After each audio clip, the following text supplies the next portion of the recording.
ഈ രായൻ സാറിന്റെ പറമ്പില് ഞാൻ കാട് വെട്ടിക്കൊണ്ടിരുന്നത് 4 പാമ്പ്, 2 വലുതും 2 ചെറുതും. പാമ്പ് എന്നെ കണ്ടു, ഞാനും കണ്ടു. നമ്മൾ പേടിക്കരുത്. ഞാൻ അനങ്ങാതെ അവിടെ തന്നെ നിന്നു. കുറച്ച് കഴിഞ്ഞപ്പം അതങ്ങോട്ട് പോയി. അയ്യോ, അപ്പൊ പിന്നെ നീ പേടിച്ചോടിച്ച് വീടിനകത്തോട് ഓടി വന്ന് കയറിയത്? എനിക്ക് പേടിയല്ലേ. അതെ, നിങ്ങൾ ഈ വടിയൊക്കെ പിടിച്ച് നിൽക്കണ വെള്ളം പാമ്പിനെ കണ്ടാൽ തല്ലി കൊല്ലരുത്, സർപ്പദോഷം ഉണ്ടാവും. ഞാൻ കനകനെ വിളിച്ചു പറഞ്ഞിട്ടുണ്ട്, അവൻ ആ പാമ്പിനെ പിടിക്കാനുള്ള ആളായിട്ട് വരും, എന്നിട്ട് കൊണ്ടേക്കോളും. ഇത് തല്ലാൻ വേണ്ടിയല്ല, എന്തെങ്കിലും ഉണ്ടെങ്കിൽ ചാടി നിൽക്കാമല്ലോ, പാമ്പ് വരുവാണ്. ഞാനൊരു കാര്യം പറയാം. വേണ്ട, പാമ്പും പാർക്ക് എന്നൊരു ബോർഡ് അവിടെ ഗേറ്റിന്റെ അവിടെയും വെച്ച് ഇവിടെയും വെച്ചാൽ നല്ലതായിരിക്കും. ശരിക്കും ആള് വരും കാണാനായിട്ട്. ഞാൻ എപ്പോഴും പറയണതാണ്, ഇതെല്ലാം കൂടെ ഇടിച്ചു പൊടിച്ച് കിട്ടണ വിലയ്ക്ക് അങ്ങോട്ട് കൊടുത്തിട്ട് എങ്ങോട്ടെങ്കിലും പോയി താമസിക്കാന്ന്. പുറത്ത് കൊടുക്കുന്നെങ്കിൽ പറയണം. ഇപ്പൊ തന്നെ വേണോ? അല്ല, ഞാനൊന്ന് പറഞ്ഞു. എന്തെന്ന് പറഞ്ഞെന്ന് ഞങ്ങൾ കുടുംബക്കാരെ ആലോചിക്കുക. ഇവിടെ കൊടുക്കണില്ല, ഞങ്ങൾ വെളിയിലേ കൊടുക്കണുള്ളൂ. ഓ, ഇവൻ തേക്കൻ കഴ പോലെ ഇങ്ങനെ ഒറ്റയ്ക്ക് വന്ന പാമ്പിനെ ആര് പിടിക്കൂടെ? എവിടെ പാമ്പിനെ പിടിക്കുന്ന ആളെവിടെ? പാമ്പിനെ കണ്ടോ?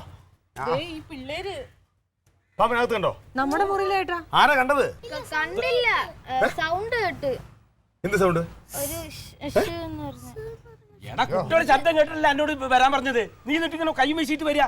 രാവിലെ തന്നെ ഞാൻ പറഞ്ഞില്ല, സർപ്പകോപുണ്ട്. ആ കുട്ടികളെ എടുത്ത് കാണിച്ചപ്പോ നമുക്ക് സിഗ്നൽ കിട്ടിയതാണ്, വഴിപാട് ചെയ്യണം വഴിപാട് നീ ആരെങ്കിലും വിളിക്കേട്ടാ. അല്ല, നോക്കട്ടെ ഒന്ന്. നീ കയറി ഇങ്ങനെ നോക്കണേ. അത് മുട്ടട്ട് കിടക്കുകയാണ്. പാമ്പ് അടുത്തേക്ക് വന്നാ ചീറ്റും. കണ്ടില്ല, നമ്മൾ നോക്കട്ടെ.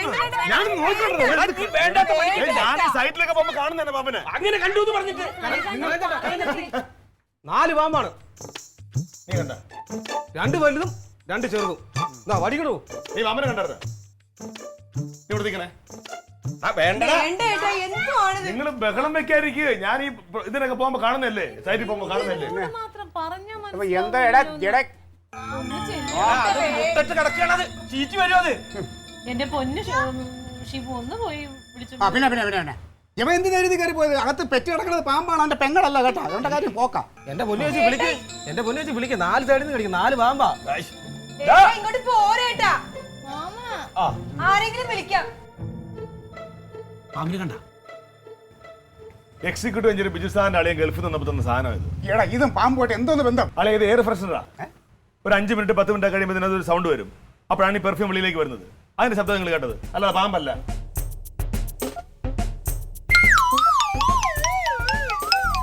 അത് രാവിലെ പിറ്റി പോയി കഴുതെടുത്ത് പറയാൻ പറഞ്ഞത്.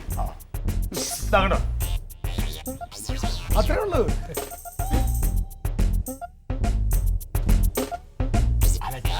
അപ്പോഴേ കരുതിയിരുന്നു ഇത് പാമ്പല്ല, ഇത് വേറെന്തോ ഇതുപോലത്തെ സാധനമായിരിക്കും എന്നൊക്കെയല്ലേ പറയാൻ പറഞ്ഞത്.